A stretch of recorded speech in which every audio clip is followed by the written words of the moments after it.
Assalamualaikum warahmatullahi wabarakatuh.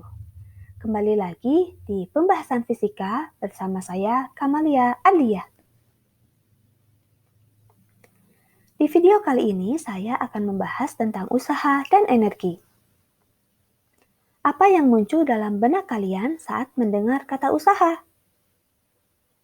Mungkin kalian akan langsung berpikir, usaha berkaitan dengan mempertahankan prestasi, atau usaha untuk meraih impian tertentu, atau mungkin malah kepikiran impian kalian ingin membuka usaha di bidang tertentu. Emang benar, usaha yang di pikiran kalian tersebut bisa dihitung dengan fisika? Apapun usahanya, meskipun namanya sama-sama usaha, pengertian usaha dalam dunia fisika berbeda dengan yang telah disebutkan tadi. Dalam ilmu fisika, usaha adalah besarnya energi atau gaya yang diberikan untuk memindahkan atau menggerakkan suatu benda atau objek. Yang dimaksud dengan memindahkan di sini artinya tempat atau letaknya yang berubah setelah dilakukan gaya. Usaha dalam fisika selalu melibatkan gaya dan perpindahan. Berarti, jika benda yang kita berikan gaya tidak berpindah, maka kita tidak dikatakan melakukan usaha. Untuk memindahkan massa yang besar, maka diperlukan usaha yang lebih besar. Demikian pula, untuk memindahkan benda pada jarak yang lebih jauh, juga diperlukan usaha yang lebih besar.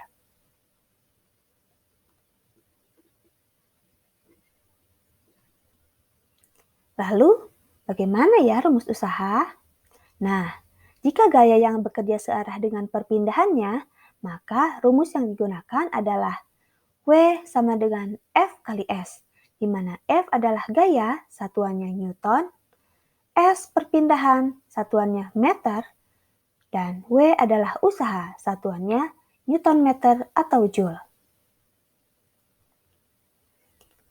Contohnya, saat seseorang mendorong troli ketika berbelanja.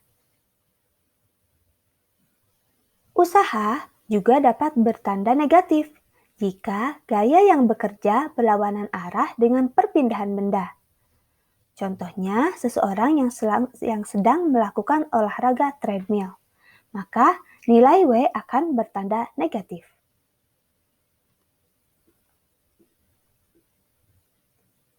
Kasus berikutnya, jika gaya membentuk sudut terhadap arah perpindahan, maka rumus yang digunakan adalah W sama dengan F S cos theta, dengan W adalah usaha, satuannya Joule, F gaya, satuannya Newton, S perpindahan, satuannya meter, dan theta sudut antara gaya dan perpindahan. Contohnya, seorang anak yang sedang menarik mobil-mobilan mainan yang ada di lantai. Gaya yang dilakukan oleh anak tersebut saat menarik mobil-mobilan akan membentuk sudut terhadap lantai. Usaha juga bisa bernilai nol, atau objek tak melakukan usaha apabila diberikan gaya namun tak terjadi perpindahan. Contohnya, seseorang yang mendorong tembok tetapi tembok tidak bergeser atau tidak berpindah sama sekali. Selain itu, usaha juga bernilai nol apabila gaya yang diberikan tegak lurus dengan perpindahan. Contohnya, seseorang yang mengangkat benda. Orang tersebut tidak melakukan usaha atau nilai usahanya adalah nol. Saat gaya yang bekerja tegak lurus terhadap perpindahan, maka besar sudutnya adalah 90 derajat. Nilai cos 90 derajat adalah 0, maka usahanya akan bernilai 0. Dapat disimpulkan bahwa 1. Usaha akan bernilai positif jika gaya searah dengan perpindahan benda. Yang kedua, usaha akan bernilai 0 jika gaya tegak lurus dengan perpindahan benda. Yang ketiga, usaha akan bernilai negatif jika gaya berlawanan arah dengan perpindahan benda. Agar lebih memahami tentang perhitungan usaha, perhatikan contoh soal berikut. Sebuah gaya sebesar 100 Newton diberikan kepada benda bermasa 10 kg, sehingga benda berpindah sejauh 5 meter. Hitunglah usaha yang diberikan. Diketahui F sama dengan 100 Newton dan S sama dengan 5 meter. Kita akan menggunakan rumus usaha yang positif, yaitu W sama dengan F kali S. F kita ganti dengan 100 dan S kita ganti dengan 5. Maka hasil kali antara 100 dan 5 yaitu 500.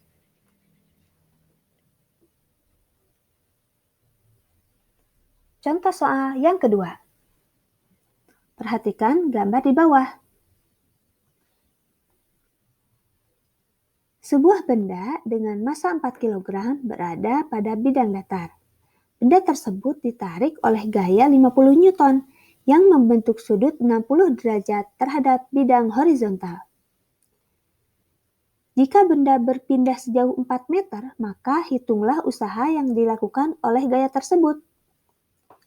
Diketahui M sama dengan 4 kg, F 50 Newton, dan S 4 meter.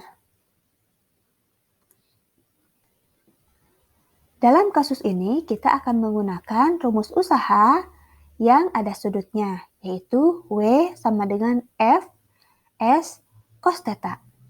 F kita ganti dengan 50, S kita ganti dengan 4, kemudian cos theta sudutnya kita ganti dengan 60 derajat. 50 kali 4, 200, dan nilai cos 60 derajat adalah setengah. Jika dikalikan 200 kali setengah, yaitu 100. Maka nilai usaha atau W adalah 100 Newton. Contoh soal yang ketiga. Adi mendorong sebuah meja ke samping kanan menggunakan gaya sebesar 200 Newton dan membuat benda tersebut berpindah sejauh 0,5 meter. Apabila gaya gesek meja dan lantai adalah 4 Newton, maka tentukan besar usaha yang dilakukan gaya gesek tersebut. Dalam kasus ini, kita akan menggunakan rumus usaha negatif. Nilai F yang kita gunakan adalah F gaya gesek, yaitu 4 Newton. Gaya gesek nilainya berlawanan arah dengan gaya yang diberikan Adi. Itulah sebabnya nilai F negatif. F kita ganti dengan 4 dan S kita ganti dengan 0,5. Hasil kali antara 4 kali 0,5 adalah 2. Karena berlawanan arah, maka diberikan tanda negatif. Contoh soal selanjutnya. Sebuah lemari didorong dengan gaya 400 Newton, tetapi lemari tidak berpindah. Tentukan besar usaha yang dilakukan. Nah, perhatikan ya, di sini lemari tidak berpindah. Berarti nilai S adalah 0. F kita ganti dengan 400 dan S kita ganti dengan 0. Maka hasil kali antara 400 dan 0 adalah 0.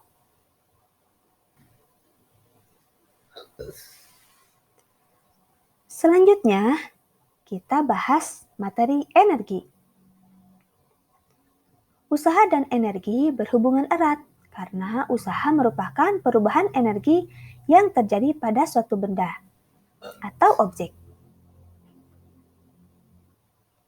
Sehingga energi merupakan komponen yang erat kaitannya dengan usaha. Ada 3 macam energi. Yang pertama, energi potensial.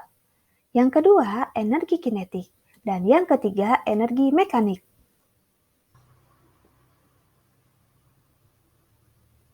Energi potensial adalah energi yang dimiliki suatu benda atau objek karena kedudukan atau posisi bendanya.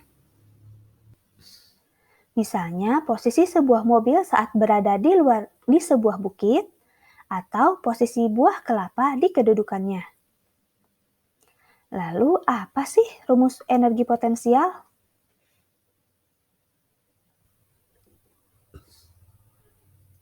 Rumus energi potensial adalah EP sama dengan M kali G kali H.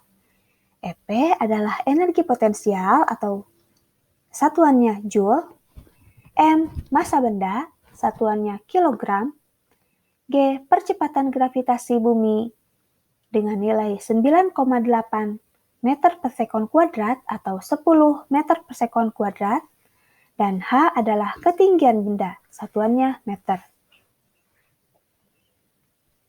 Perhatikan pohon kelapa yang ada pada gambar di samping. Nilai EP di titik paling atas akan bernilai maksimum, karena nilai H di posisi paling atas akan memiliki nilai yang lebih besar, sehingga nilai energi potensial akan besar. Sedangkan di posisi paling bawah, nilai energi potensial minimum.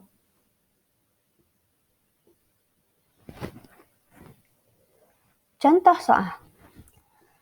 Sebuah benda berada 2 meter di atas permukaan tanah. Bila massa benda 1 kg dan percepatan gravitasi bumi 9,8 meter per sekon kuadrat, berapa besar energi potensial benda? Diketahui H atau ketinggian 2 meter, M atau massa 1 kg, dan G atau percepatan gravitasi 9,8 meter per sekon kuadrat. Kita akan menggunakan rumus energi potensial, yaitu EP sama dengan M kali G kali H. M kita ganti dengan 1, G kita ganti dengan 9,8, dan H kita ganti dengan 2. 1 dikalikan 9,8 dikalikan 2 adalah 19,6 Joule.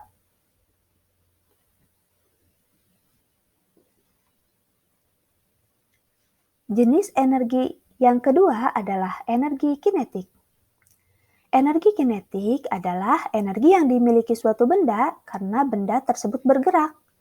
Sehingga semua benda yang bergerak dengan kecepatan tertentu memiliki energi kinetik. Sedangkan semua benda yang diam tidak memiliki energi kinetik. Rumus energi kinetik adalah EK sama dengan setengah kali M kali V kuadrat. EK adalah energi kinetik, satuannya Joule, M massa benda, satuannya kilogram, dan V kecepatan benda, satuannya meter per sekon. Pada energi kinetik, di posisi benda paling atas akan memiliki nilai yang minimum. Karena semakin benda ke atas, kecepatan benda akan semakin kecil. Dan di titik paling atas, kecepatan benda bernilai 0. Sehingga nilai energi kinetik adalah 0. Sementara di posisi paling bawah, nilai energi kinetik akan maksimum. Perhatikan contoh soalnya. Sebuah benda bermassa 4 kg bergerak dengan kecepatan 5 meter per sekon. Hitunglah besar energi kinetik yang dimiliki benda itu. Diketahui M sama dengan 4 kg. V 5 meter per sekon. Kita akan menggunakan rumus energi kinetik, yaitu EK sama dengan setengah kali M kali V kuadrat. Nilai M kita ganti dengan 4 dan nilai V kita ganti dengan 5. Harus diperhatikan ya, nilai V di sini kuadrat, maka 5 harus dikuadratkan. 5 jika dikuadratkan, maka akan bernilai 25. 25 dikalikan 4 bernilai 100. 100 dikalikan setengah akan menghasilkan nilai 50. Jadi nilai energi kinetik adalah 50 Joule.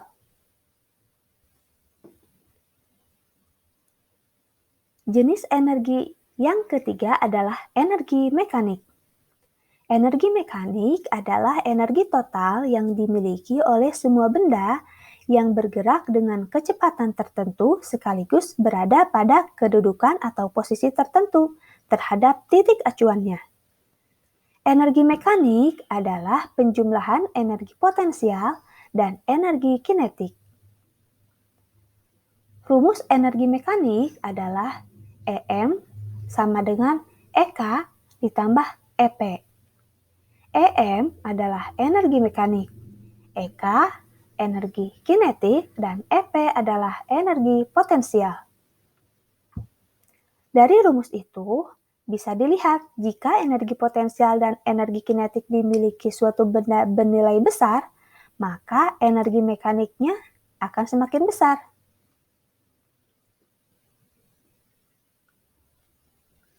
Contoh energi mekanik diantaranya adalah pembangkit listrik tenaga air.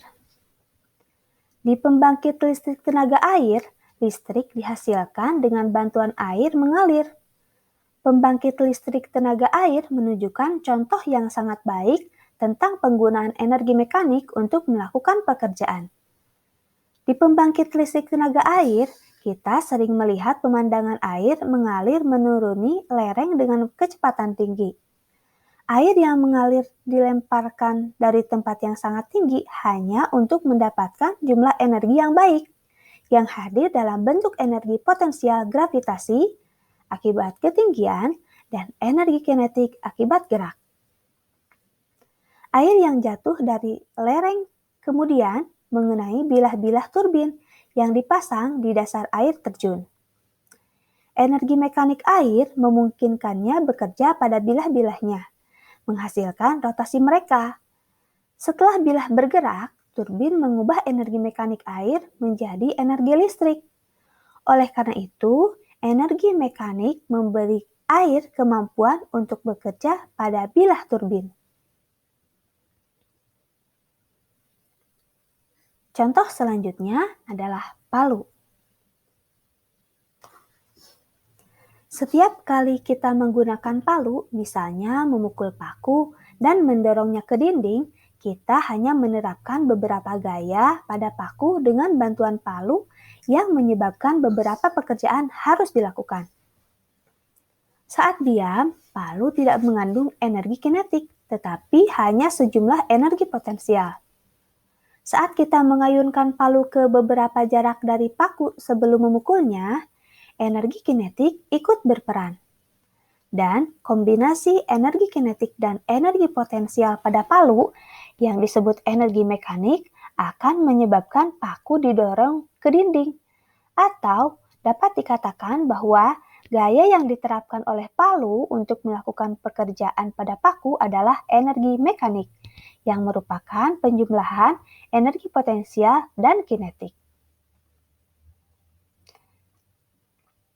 Nah, sampai di sini dulu ya pembahasan kita tentang usaha dan energi. Terima kasih. Assalamualaikum warahmatullahi wabarakatuh.